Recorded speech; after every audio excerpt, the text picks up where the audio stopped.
halaga nito ayon sa oil industry source. 18 pesos hanggang 20 pesos ang posibleng matapyas sa kada litro ng diesel at 2 pesos hanggang 3 pesos naman sa kada litro ng gasolina. Hinihintay pa ng Department of Energy ang resulta ng bentahan hanggang nitong Biyernes bago magbigay ng estimate. At yan po yung ating inaabatan.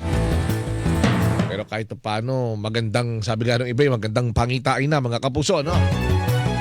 Ako po ang inyong insider, Carlo Mateo. Kumusta po kayo mga kapuso? Sa ikalawang araw din ng Tigil Pasada na ipinatutupad po ng grupong Manibela. Hindi ho ba kayo nahirapan sa pagsakay ngayong gabing ito? Yung mga pauwi po sa kanilang mga lugar, kanilang mga tahanan. Yung mga nasa biyahe pa, ingat-ingat lamang, ano? Ingat-ingat. Iwas aksidente po tayo sa mga namimisikleta. Dahil marami na ho yung mga namimisikleta ngayon, paparot, parito, ibig sabihin yung patungo ng trabaho, pabalik ng bahay. Kinakailangan ho, meron ho tayong helmet. Yung kaya meron din tayong mga blinker ba? Importante po yan. Ako yung reflectorized na vest. Para malayo pa lamang ho ay nakikita na po tayo ng ilang mga motorista. At bilang bagay na rin po yan ng pag-iingat. Nakakatipid nga tayo pero yung seguridad naman natin ay nakataya, no? Kaya kinakailangan po natin ng iba yung pag-iingat. Doon naman sa mga may, sabi natin, mga nakasasakyan, kotse, ganyan. Yung mga nakaban at iba pa, no? Anuhin natin, no? Medyo alalayan din natin yung mga nagbabike, no? Natin masyadong ginigiliran, baka matsyempohan kawawa naman ho yung mga nagbabike na. At tulong na rin po natin yan, ano? Tulungan natin ang ating kapwa, lalong-lalo na kapag ganitong panahon. Yung iba nga meron na, di ba? Meron tayong mga nakikita lang ngayon, may karatula na silang hawak, pasakay, di ba? O sa probinsya may mga ganun na po. Dahil nga sa hindi lamang ho dito sa Metro Manila, kundi lalong-lalo na sa mga probinsya, ay nararanasan po itong matinding epekto ng pagtaas po ng presyo ng produktong petrolyo. No? Kaya marami ho ang apektado, hindi lamang yung mga nasa transport sector, kundi lahat. Pati yung sabihin natin yung purchasing power, yung kakayanan para bumili. Ayan po ay apektado mga kapuso. Ano? Kaya sasamahan po namin kayo hanggang alas 10 po ng gabi. Ngayon po ay Huwebes, 16 na po sa buwan ng Abril taong 2026. Double B Insider, tayo po ay mahigit na kalahating buwan na sa buwan ng Abril. Ano? Ang ating pong DC Double B Text Connect 0917-594-5941. Ulitin po natin 0917-594-5941. Mamaya po ay pag-usapan natin, no? Ito hong mga pangamba ng ilang mga grupo. Pangamba rin po ng ating mga kapuso na itong nararanasan po nating pagtaas ng presyo ng produktong petrolyo na napakalaki. No? Ito na sa kasaysayan po dahil nga po sa epekto ito ng digmaan dyan po sa gitnang silangan sa Middle East. Tulad ng ating bansa ay nakararamdam ng matinding dagok, matinding kalbaryo po sa ating lahat, ano? Dahil hindi lamang yan langis, yung domino effect po niyan, ano? At mamaya ang pag-usapan po natin yung epekto nito doon naman sa crime rate. May mga pagamba na dahil nga sa tumataas ang lahat, hindi naman tumataas ang sweldo. Kung meron man sa ibang lugar, sabihin natin ay kakarampot, sabi nga nila, no? Yung epekto po nito sa krimen. O yan, ha? Kaya tayo po ay maging alerto 24. Habang tumatagas po ang ating pawis dahil po sa tindi ng init. Tindi ng alinsangan. Magsimula ng bago magtanghali at ano pa, no? Pero tanggap po na tayo ng sariwang report. Babaeng wanted sa kasong paglabag sa child abuse law. Arestado sa lungsod ng Parañaque. Report mula kay Olan Bola. Olan. isang babaeng nasa most wanted list ng mga otoridad sa kanilang ikinasang manhunt operation sa Parañaque City. Kinilala ang akusado sa alias na Ferdilin, 42 anyos, na dinakip sa barangay Manggahan 2, Lower Matatdo, sa bisa ng warrant of arrest na inisyu ng Parañaque City Regional Trial Court para sa kasong paglabag sa Republic Act 7610 o Child Abuse Law. Ininakda ng nasabing korte ang piyansang 80,000 piso para sa pansamantalang niyang kalayaan. Nasa kustudiya ngayon ng Southern Police District DSOU ang akusado habang pinoproseso ang kanyang commitment order sa CTJ. Ako si Olan Bola ng GMA Super Radio DCWB. Dapat totoo. Double B Insider kasama si Carlo Mateo. Maraming salamat, Olan Bola. Hindi nakakuha ng 5,000 pisong ayuda mula sa DSWD ang maraming TNBS driver na pumila sa Quezon Memorial Circle kanina po dahil nga sa problema sa kanilang pangalan sa listahan ng DSWD. Halimbawa, yung second name ay nailista kasama ng middle name o kaya ang N ay naging N. Sa payout site na mismong inaayos ang problema sa pangalan. Pero dahil kinakailangan ibang gamoli ito sa listahan ng mga benepisyaryo, pababalikin ng mga driver para matanggap ang ayuda. Paliwanag ng DSWD, hindi sila nag-input o naglagay ng mga pangalan. Malamang umano'y ang mga driver mismo ay nagkamaling magrehistro para sa cash assistance. Pero tiniyak naman ng DSWD na matatanggap ng mga drivers ang ayuda hanggang 30 ng Abril. Yan naman pala mga kapuso. Yun ang good news. Hanggang Abril at 30 pa ho yan. Yun nga, nagkakaroon ng problemang sabihin natin, technical bang maituturing yan? Ay sa pangalan, yung middle name ay naidikit doon sa first name, mga ganyan. O kaya yung mga typo error. Yan po ang nagpapabigat po sa lalong-lalo na doon sa mga maagang mga pumila. Pero hindi ho nagtagumpay na nakakuha po sila ng ayuda dahil may mga kinakailangan pang ayusing problema. Kaya aabot pa tayo ng hanggang Monday, no? May mga pinababalik pa ng Monday, pinababalik pa ng hanggang sa susunod na linggo. Pero sa mga ginagawa ko sa ng radyo, alas 9:10 na po ng gabi, mga kapuso.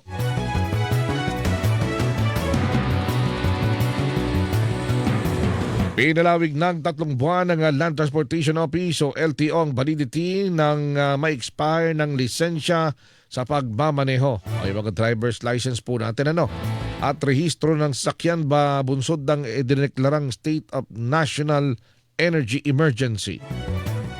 Ayon kay LTO Chief Assistant Secretary Marcus Lacanilao, batay ito sa kautusan ni Transportation Secretary Giovanni Lopez matapos ang hiling ng House of Representatives Legislative Energy Action and Development Joint Committee.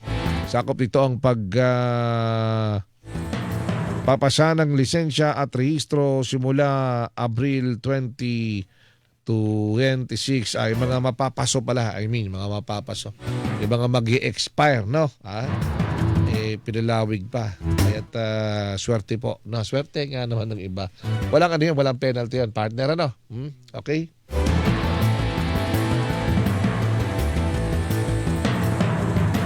Natabayan na lang po natin ang signal mula po doon sa ating guest ngayong gabi, mga kapuso. At bago po yon, dako na muna tayo sa ating Double B Insider News Bullets. Double B Insider kasama si Carlo Mateo.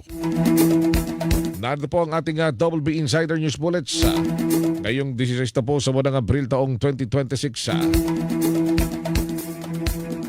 Pagpapanagot sa mga nagpakalat na baling impormasyon kaugnay ng kalusugan ni Pangulong Bongbong Marcos, suportado ng ilang grupo. Interpol Red Notice laban kay Atong Ang inilabas na ayon sa Department of Interior and Local Government.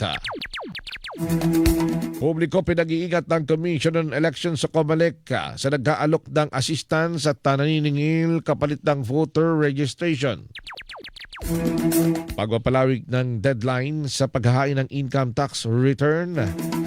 Malaking tulong sa taxpayer sa gitna ng epekto ng mahal na langis ayon sa Bureau of Internal Revenue.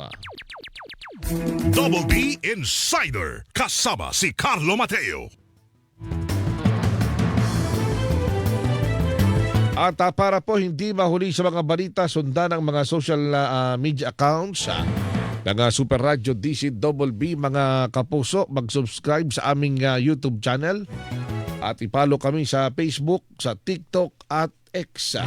Hanapin lamang ang Super Radio DCWB para makita po ang aming mga official social media account. Tutok na para sa mga balitang tama at totoo, mga kapuso. O yan.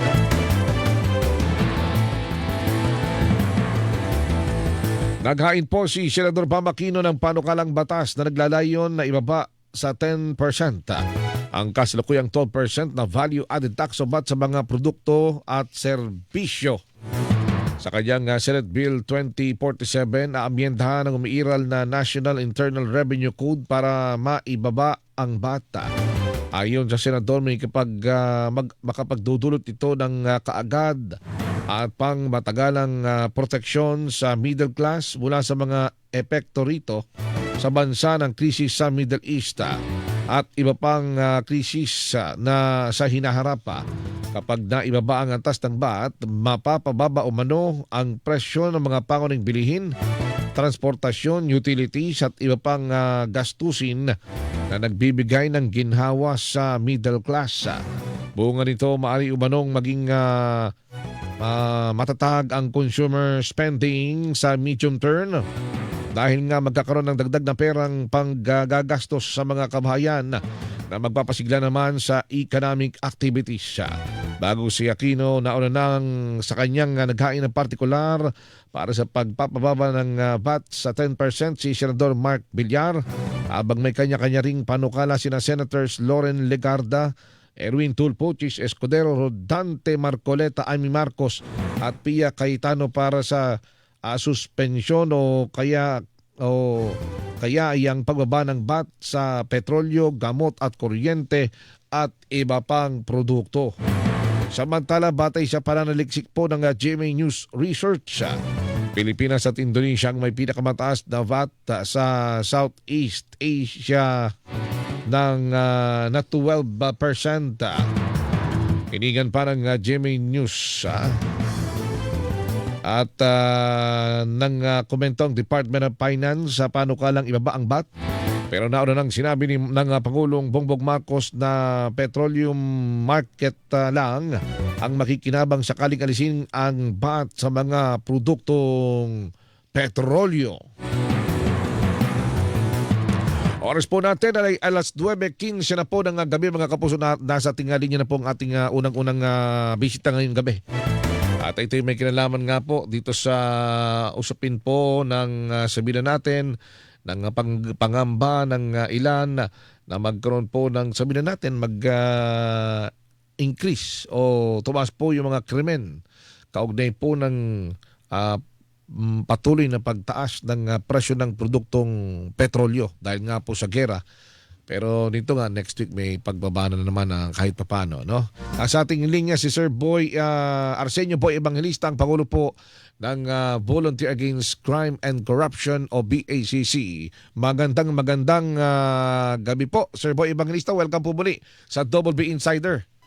Magandang gabi sa iyo, Sir Carlo, at sa lahat ng nakikinig sa DCWB 594. At maraming salamat for having us again sa programa mo, Carlo. Apo, unang-una, ano pong inyong reaksyon? Kasi nga ito, tumataas sa mga presyo ng langis. Iugnay natin yung nangyari kagabi, yung usapin ng krimen. Yung nagkaroon ng operasyon, dapat nating sabihin natin ay bigyan pugay ang mga miyembro ng PNP Anti-Kidnapping Group, PNP AKG, dahil sa matagumpay na pagkaka-rescue sa isang 78 years old na na biktima ng kidnap for ransom dahil kanila itong na-rescue.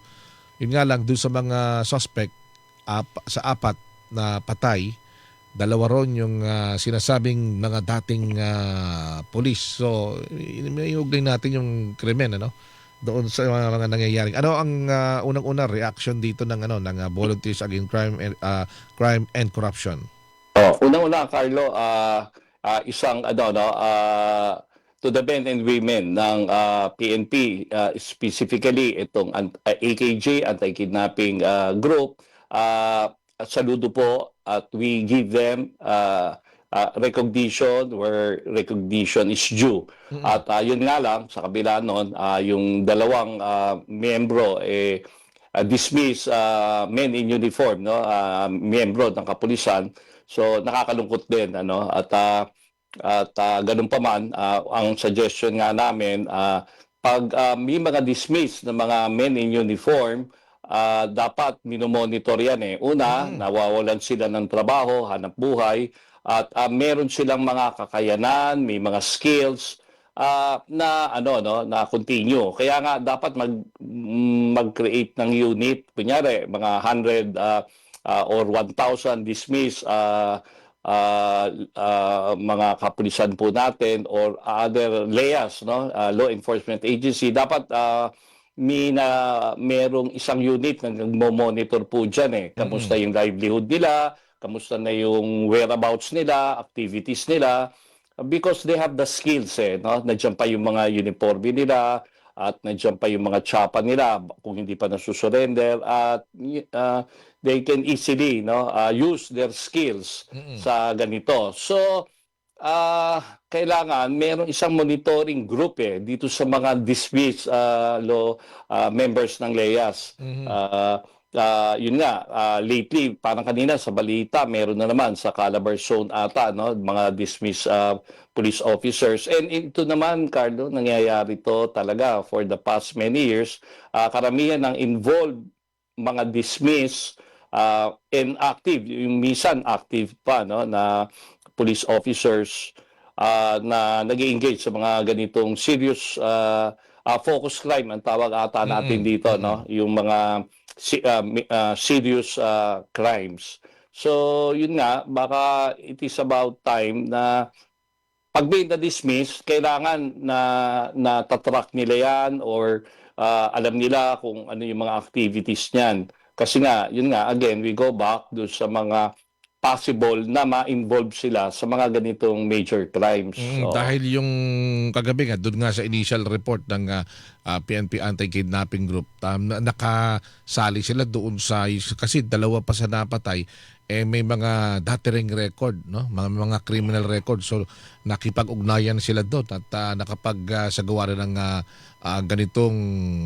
ganitong krimen, no? Kaya nga pag again tama, expected, no, pag may mga ganitong crisis, pag nako-compromise po yung present economy natin and even yung future economy, mako-compromise ang yung peace and order. Yan ang kasunod diyan, because of yung syempre yung basic needs ng karamihan, yung mga tinamaan, no, nitong tinamaan nitong fuel increase, na-dislocate, maraming na-dislocate, nagsarang negosyo, sa construction, tumaas din yung mga cost, so mga may layoff, basically yung survival nila yun ang lahat talaga magagawa nila yon. So dapat anticipated po ng PNP yan, since sila yung nagbi-maintain ng peace and order, na merong pagtaas at tataas ang crime rate, no, minor. Sige. Pero Sir Boy, doon sa mga pinakikitan datos kayo ng PNP, nakakatuwa din dahil napapakita nila na yung focus crime bumababa, no, kumpara doon sa nakalipas na taon. Ito isarap pa rin naman ng tumataas ang presyo ng produktong petrolyo. Sa panig ng punta muna natin na panig ng mga mamamayan, ano yung mga dapat na maaring gawin para sabihin na natin magkaroon ng mga alternative na pamamaraan para kumita Yun kasi 'di ba siyempre kulang ang kulang paggastos. So ang tugon din diyan dapat magkaroon ng added income, magkaroon karagdagang pinagkakitaan. Oo, Carlo, ano yan, basic nga yan, ano, dapat yung livelihood, no, dapat ma-sustain yung employment.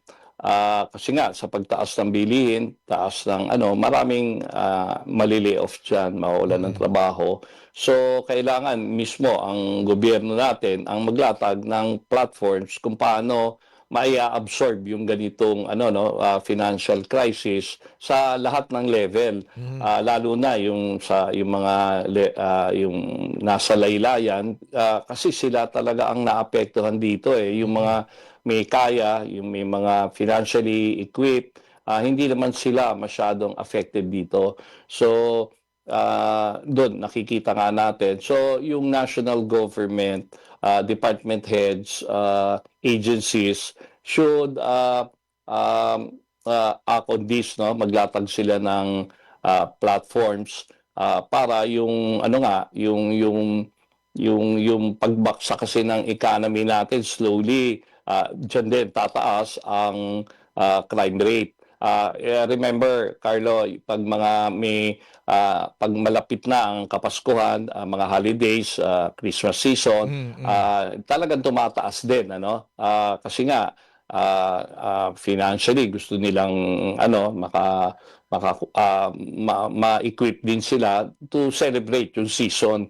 Alam ng PNP yan for the Mm. past many Mm. years naman talaga may anti-criminality na nilalatag ang PNP pag palapit na po yung Pasko. Nandiyan yung food patrol, saka yung identification ng mga crime-prone areas na possible na maging target. Mm. So siguro yun din, pwede na nilang i-adapt. Kahit hindi po Pasko ngayon, holidays, mas masahol pa nga ito yung nangyayari ngayon. Mm. Ramdam na ramdam po natin lahat, nakita naman nyo, less din yung traffic the past weeks, no? Because of yung ano nga, Yung sa taas pagtaas ni... ng presyo ng produktong petrolyo. Oo, Mm. Carlo.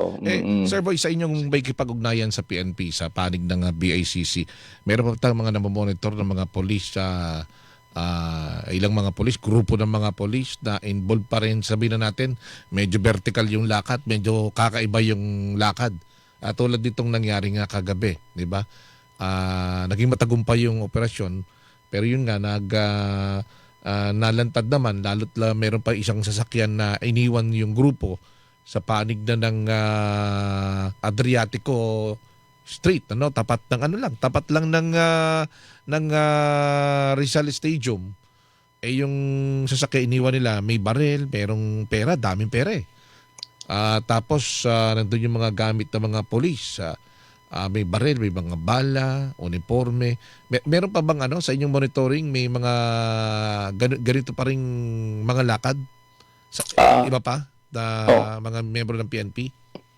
sa monitoring, walang particular na grupo na well-organized crime group. Pero ito, we would say, pwede silang isama sa organized crime group. Itong mga huling insidente. Una, mga nasa apat sila. That is, grupo na rin yan. And meron silang skills and meron silang, alam nila ang gagawin nila. May mga na doon yung mga ano, 'di ba? Police uniforms, na doon din yung mga ano equipments Oo, nila. may mga plate number pa, ang dami. Oo, Ng oo, sasakyan. kaya nga nakakabahala ito kasi nga yung napag-aralan nila, yung skills nila during their ano no nung nasa organization pa nila can be utilized sa ganitong klaseng serious crime, which is Mm. yung KFR, kidnap for ransom. Kasi alam nila rin yung galaw ng kapwa-pulis nila. It's a good thing na counter nga ito. Correct. Kaya nga, Mm. Mm. oo, we give recognition sa AKG at talagang it will be sending a very strong message this time na pag pumunta ulit kayo sa yung ano yung sa kidnapping na ganito, may paglalagyan kayo. At nakita naman natin dito kung paano nga ang hinantungan at naging katapusan. Again, we give recognition sa PNP, especially sa anti-kidnapping group, na kung paano nila na solve to, itong kasong to. Mm. Tapos nasa tamang direksyon ba? Sabi natin, DLG ito, ini-implement nilang, pinatingkad nila yung mga pagpapatupad sa mga city ordinances sa may kinalaman sa peace and order. Ito yung paninita, panguhuli doon sa mga, sabihin na natin, yung mga pagkagabi gumagala ng mga nakahubad, ganyan. Mga umiinom sa kalye. Ayan, yung curfew sa mga minor de edad. Ito nasa tamang direksyon ba to? Dati nang ginagawa yan, no? Kaya lang yung implementation nga, minsan, yung sa una lang, sa umpisa, at ito isang paraan sa anti-criminality, prevention. Bago mangyari, tinataboy, nagkakaroon sila ng deterrence. So, dahil part na rin siguro to ng police visibility. Kasi nga, sila na nga yung nag-uumpisa, nag-i-initiate, nambubulabog. So, sending a good signal din ito. Kaya we support yung ganitong anti-criminality no, na mga activities. So, tingin ko magiging effective to kasi lalo na kayo sa media, fully covered to at disseminated. So, yung mga ibang kasi diyan din nag-uumpisa yung minor crimes yung crime against person, saksakan, bugbugan, at pag nakainom, walang pang-inom or at under the influence of alcohol, pwede silang gumawa talaga ng mga yung different forms of crime against person and property, di ba? Oo. Tsaka ang kagandahan doon naman sa isa yung pagpapatupad ng curfew sa minor de edad na ilalayo natin sa krimen yung mga bata, di ba? Oo, Yun ang tama po napakahalaga yun. niyan. Oo. Kaya nga yun, we should support that, no, as member ng community, tapos yung police as isang haligi sa criminal justice natin. Maganda kasi may participation na this time yung community, yung barangay level, at pwedeng magkatulungan nga. Oo, Carlo. Huling katanungan, kailan po kaya magkakaroon muli yung ang panig ng BACC nung summit, mga anti-crime summit, para lalo pang mapalalim yung mga discussion at makapagmungkahin ng mga policies na makatutulong, no, sa lalo pang pagpapalakas ng kampanya laban sa korupsyon at laban sa krimen. Carlo, kasi nga ikaw many times BACC awardee ka, na-monitor mo nga yan. May mga crime summit tayo na-invite natin, multi-sectoral, at dahil nga naging effective din naman yan, mga roundtable talks from kidnapping, yung cyber Illegal drugs. illegal drugs. Nagkakaroon ng roundtable talk doon sa mga summit na yan, Carlo. O nga, I remember nag-attend ka. Kaya nga, siguro nga, ito this year, bago matapos ang taon, inaano nga namin yan, para maibalik natin yan, yung crime summit na kung saan lahat magkakaroon ng, ma-invite, no, multi-sectoral, mga members ng media, members ng different NGO also, at taong simbahan, community, yung 5 pillars ng criminal justice, prosecutor, police, mga judges, all levels ng court, at of course yung barangay, no, yung community. So para laban sa anti-crime. Oo, Carlo. Yan, okay. With that, maraming salamat, Sir Boy Evangelista. Sa muli, sir, at yung iba pa nating discussion, lalong-lalo na sa susunod naman, yung mga patungkol na sa mga cybercrime naman ang ating tatalakayin. Oo. Tama, Carlo. Maraming salamat for having us, Sir Carlo Mabuhay po kayo. DCWB 594. Yan. Thank you so much, sir. Mga kapuso, si Sir Boy Evangelista, ang Pangulo po ng Volunteer Against Crime and Corruption o PACC, ang ating pong nakasama. Oras po natin, alas 9:32 na po ng gabi. Labanan po natin ang fake news. Dapat totoo. Double B Insider. Kasama si Carlo Mateo.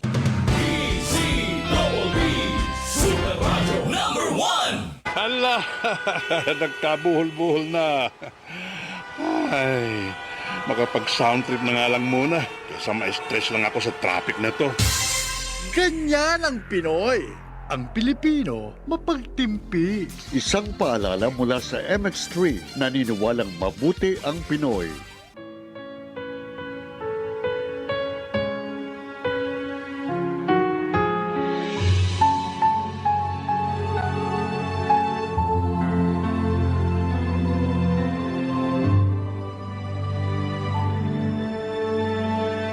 Ito ang oras ng panalangin. Panalangin laban sa mga kalamidad, karahasan at kasamaang panlipunan. Ang mga petisyon na nilalaman ng panalangin ito ay hinango sa mga katuruan ng salita ng Diyos, ang Biblia. Ang salita ng Diyos mula sa mga awit 46, talatang 1-3 at 7. Ang Diyos ang ating lakas at kanlungan, at handang saklulo kung may kaguluhan. Di dapat matakot, mundo'y mayanigman, kahit na sa dagat ang bundok matangay, kahit na manggalit yaong karagatan, at ang mga burol mayanig magimbal. Nasa atin ang Diyos na makapangyarihan, ang Diyos na ating kanlungan. Naway sabayan ninyo ako sa panalangin na ito. Diyos na makapangyarihan, tagapaglikha ng lahat ng aming nakikita at di nakikita, Ikaw na nakakapag-utos at sinusunod ng kabundukan at karagatan, ng kalangitan at kalawakan. Kami ay iyong kahabagan at iligtas sa mga mapagpinsalang mga sakuna na dulot ng kalikasan. Naway huwag mo kaming payagang labis na masalanta ng mababagsik na mga bagyo, ng mapanirang mga sunog, matinding mga paglingkod.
Bantay Panahon! Tuloy-tuloy pong maalinsangan ng panahon mga kapuso. Malaman po natin ang taya. Magiging inaasahan nating temperatura bukas. Ano? Nasa ating linya na si Ma'am Lian Loreto, weather specialist po ng Pag-asa. Ma'am Lian, magandang gabi po. Welcome po sa Double B Insider. Yes po, magandang gabi po Sir Carlo at sa lahat ng ating mga taga-subaybay. Patuloy nga po yung mainit at maalinsangang panahon sa buong bansa at mababa din po yung mga tsansa ng mga pag-ulan. Kanina nga po alas 5 ay nakapagtala tayo ng danger level na heat index sa may Borongan, Eastern Samar. 42 degrees Celsius po yung kanyang heat index at dito naman po sa Metro Manila ay 37 to 38. At possible bukas naman between 37 to 39 degrees Celsius pa rin dito sa Metro Manila. Pinakamataas naman po bukas yung heat index sa Borongan, Eastern Samar pa din, maging dito sa may Cotabato City, Maguindanao, nasa danger level po yung kanilang heat index, 42 degrees Celsius, kaya doble ingat sa ating mga kababayan. Sa ngayon, yung binabantayan natin na bagyo na nasa labas ng PAR natin, itong si Typhoon Sinlaku, ay hindi na natin inaasahan na papasok pa ng PAR at hindi na din po ito magkakaroon ng direktang epekto sa ating bansa. At yan naman po ang latest mula dito sa Pag-asa. Lian Loreto, magandang gabi. Maraming salamat po Ma'am Lian Loreto ng Pag-asa. Kaya ano po tayo, no? Extra ingat po tayo. Pumasok pala sa danger level, ano? Ay, banda ron sa binabanggit na mga lugar. Dito sa atin naman, 37, mapakainit na rin yun. Kaya kung lalong-lalo po dun sa may mga high blood, yung mga may problema po sa kwan, sabihin na natin, yung sa, anong tawag doon? Yung bukod sa high blood partner. Siyempre, sa mga may sakit sa puso, lalong delikado din yan. Ano? Ingat-ingat tayo. Doon tayo muna sa mga cover-cover lang, no? Kaya alam pa paano ka naman, ikaw nagtatrabaho sa construction, paano din naman yon, diba? Importante rin naman na sana na ipatutupad yung mga batas tungkol doon. Ano? Malaman po din natin ang tali po ng trapiko sa mga sumandaling ito sa ilang pangunahing lansangan po dito sa Metro Manila. Nasa ating linya na si Ma'am Emma Rose Loristo ng MMDA Metro Base. Ma'am Emma, magandang gabi po. Yes, Sir Carlo. Magandang gabi rin po sa inyo. Ganon din po sa inyo mga taga-subaybay.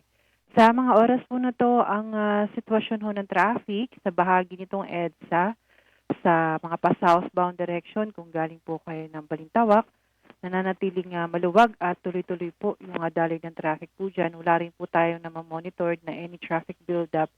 Kung kayo patungo dito sa may direction po ng Muñoz at Quezon Avenue, maging mga patungo dyan sa may bahagi po ng Cubao.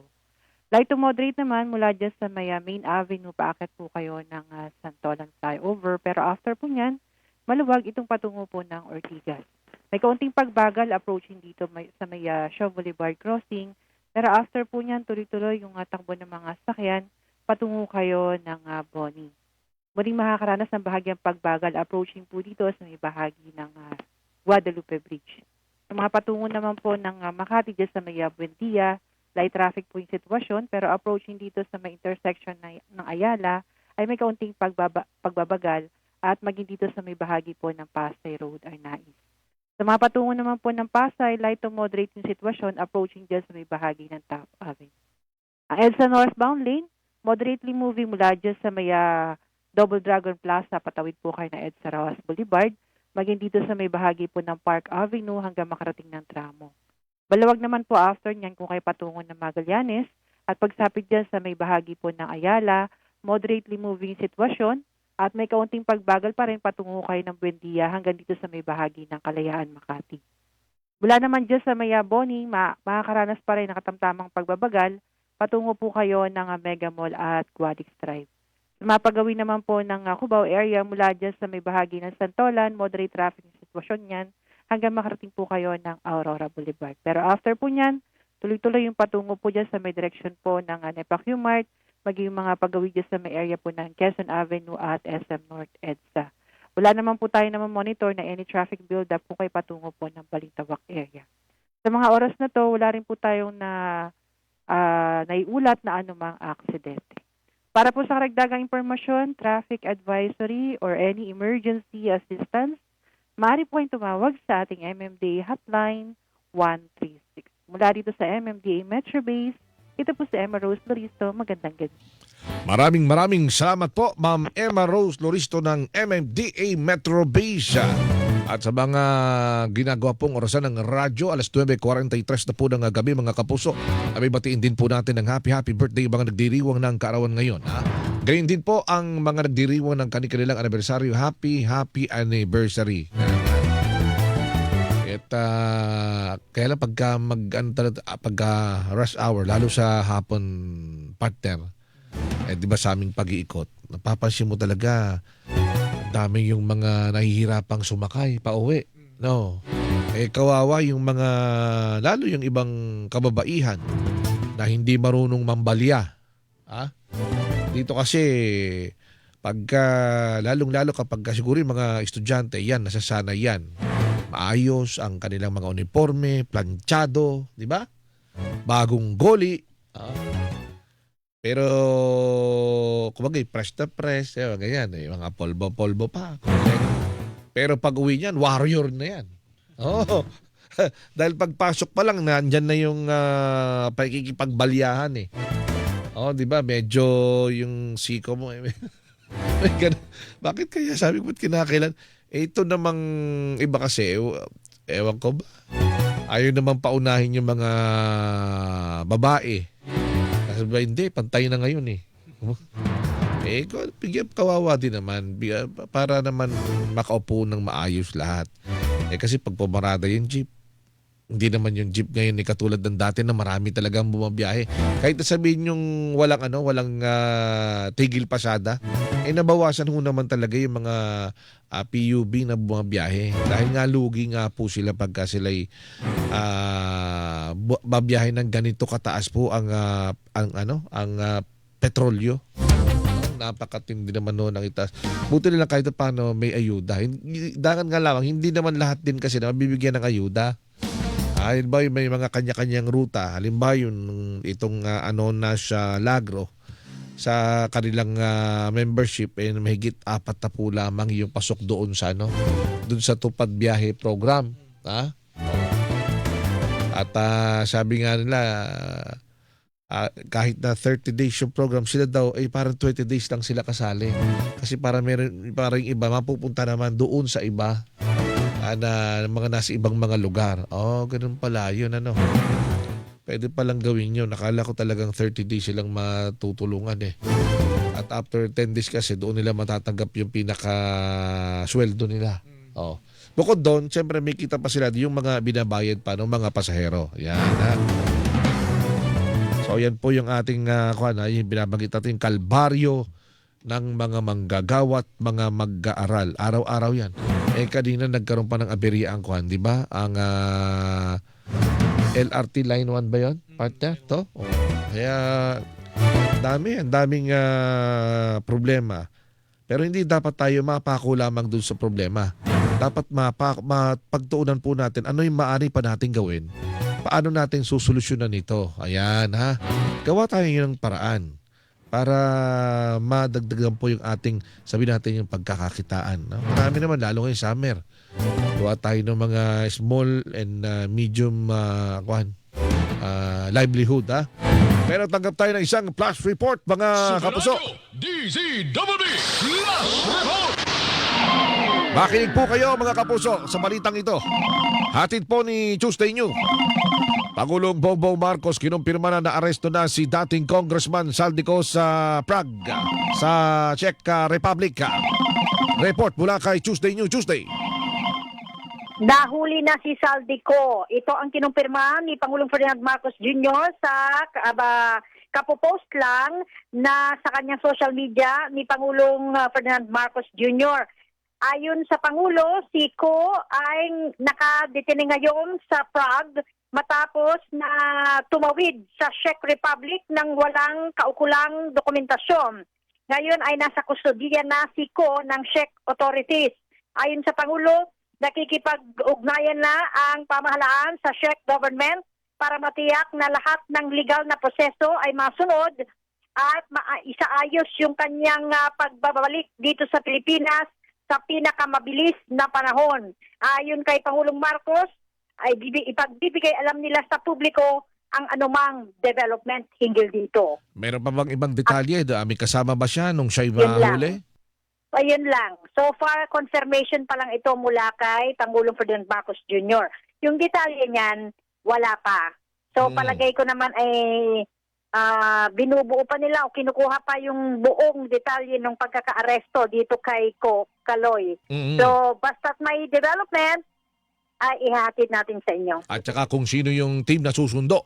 Oh, Oo. sa susunod na yan. Susunod. Abangan. Kaya nga. Abangan. So ito developing story ang tawag. O di ba? Abangan. So far kinukumpirma pa lang sa ngayon na naaresto na si dating Congressman Zaldico. Ako si Tuesday Saguniu ng GMA Super Radio DZWB, dapat totoo. Super Radio DZWB Last Report. Maraming salamat Tuesday New. Malaking balita po yan breaking news mga kapuso. Ulitin natin. Kaya yan po ay kumpirmasyon ng Malacanang sa pamagitan ni Pangulong Bongbong Marcos. Kinumpirma po ang pagkaka-aresto kay dating Congressman Zaldico sa Prague, Czech Republic. Na nahaharap po siya dito sa atin. Kaso may kinalaman dito po sa mga maanomalyang proyekto. Yung mga flood control project. Yung mga bilyon-bilyon, trilyong kickback, 'di ba mga kapuso? Ayan, baka makapagbibigay na siya ng linaw, Yung mga ghost project, tawag nga ni Secretary dyan, mga guning-guning mga proyekto. Oras po natin, alas 9:50 na po ng gabi. Labanan po natin ang fake news, dapat totoo. Double B Insider kasama si Carlo Mateo.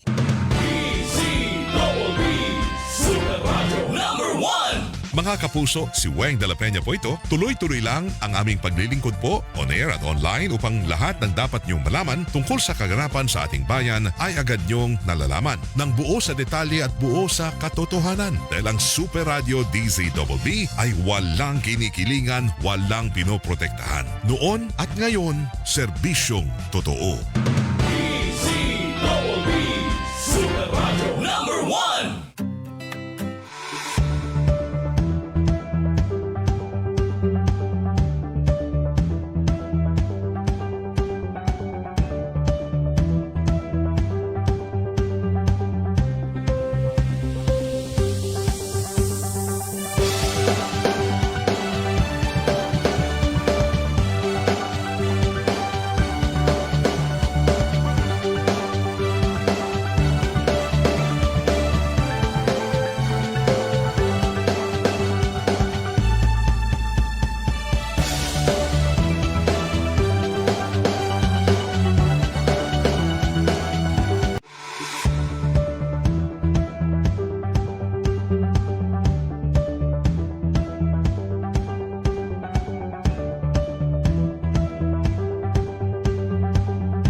DCWB Insider kasama si Carlo Mateo.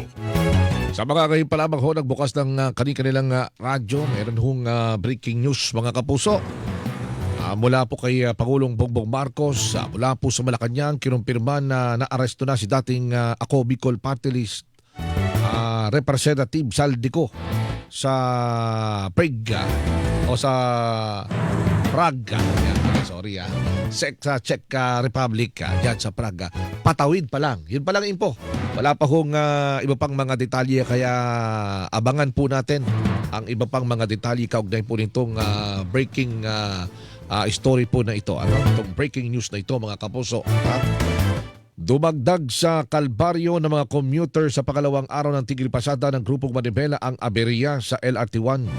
Naantala kasi ang biyahe ng LRT Line 1 sa pagitan ng Loton sa Maynila at Baclaran sa Pasay dahil sa problema sa mga kable sa Vito Cruz Station. Pasado alas 2 na ng hapon nang bumalik sa normal ang operasyon ng LRT1. Napakalaki pa ng tuloy ng gastos napalaki pa ang gastos ng ilang mga naghahanap ng alternatibong masasakyan. Yung iba siyempre hanap ng tricycle para makaabante ng konti at doon sila sasakay na. Siyempre dagdag po yun, dagdag. Yung iba naman mga tricycle, mga kapuso, wag naman sana tayong nagsasamantala masyado sa mga pasahero dahil napakahirap na nga ho ng buhay. Ang maganda'y tulong-tulong na lang po tayo. No? Lalong-lalo po sa mga ganitong pagkakataon. Sabi nga, lumalabas po ko ang ating tunay na kulay kapag ganitong mga panahon na ang marami po ay nangangailangan ng tulong tapos pinagsasamantalahan pa. Wag naman Umalma ang Grupong Manibela sa pagbubura umano ng mga LGU official at panggigipit umano ng pulisya sa ilan nilang miyembro sa gitna ito ng kanilang pagtigil pasada at pagprotesta laban pa rin sa mataas na presyo ng petrolyo. Ngayong ikalawang araw ng transport strike, may mga kasamahan ang grupo na pinatigil ng mga polis sa pagpoprotesta. At hinihingan pa po ng GMA News ng payag dito ang PNP. Ayon sa ipinadalang investigador ng Commission on Human Rights o CHR, protektado ng saligang batas ang karapatang magpahayag ng saloobin sa gobyerno. Iimbestigahan nila ang mga sumbong. Bukas ay tuloy pa rin ang transport strike ng Grupong Manibela. So papasok na sila sa ikatlong araw. Pero sana wala namang sakitan doon naman sa mga gustong bumiyahe kayo. At wag naman kayo makipagbainitan pa ng ulo sa inyo rin mga kasamahan. Pasa muna tayo ng ilang mga pagbati natin mga kapuso. Diyan kila Ma'am Ellen sabi wala naman itong problema dyan sa area ng Bataan at Pampanga. Okay pa rin ang pamasahe. Yung tricycle lang ang nag-adjust ng konting pamasahe, minibus. The same pa din mula kay Ellen ng Bataan. Sa mga kabalin natin din sa Pampanga, magandang gabi po sa inyo. Sina Aljor Aquino, Zengi Castillo, magandang gabi. Miss Dinah Berlin, Romeo Gonzales, dyan po sa North Caloocan. Dami nating mga kapuso dyan. Marami tayong mga kaibigan dyan. Magandang gabi din. At dun sa mga bumabiyahe daw ng bagong silang Fairview. Bihira na rin daw po yung mga pumapasadang mga super dyan. Ayon kay Sir Romeo Gonzales, kay Georgia Ancheta, Daniel Bon. Yan At Romeo Gonzales at maraming iba pa mga kapuso. Itatay Cesar Pereira dyan sa Nueva Ecija. Magandang gabi. Muli, ako po ang inyong insider Carlo Mateo. Antabay na po tayo, super balita sa gabi ni Shirley Escalante. Mga kapuso, dito sa DCWB, walang kinikilingan, walang pinoprotektahan noon at ngayon. Serbisyong totoo.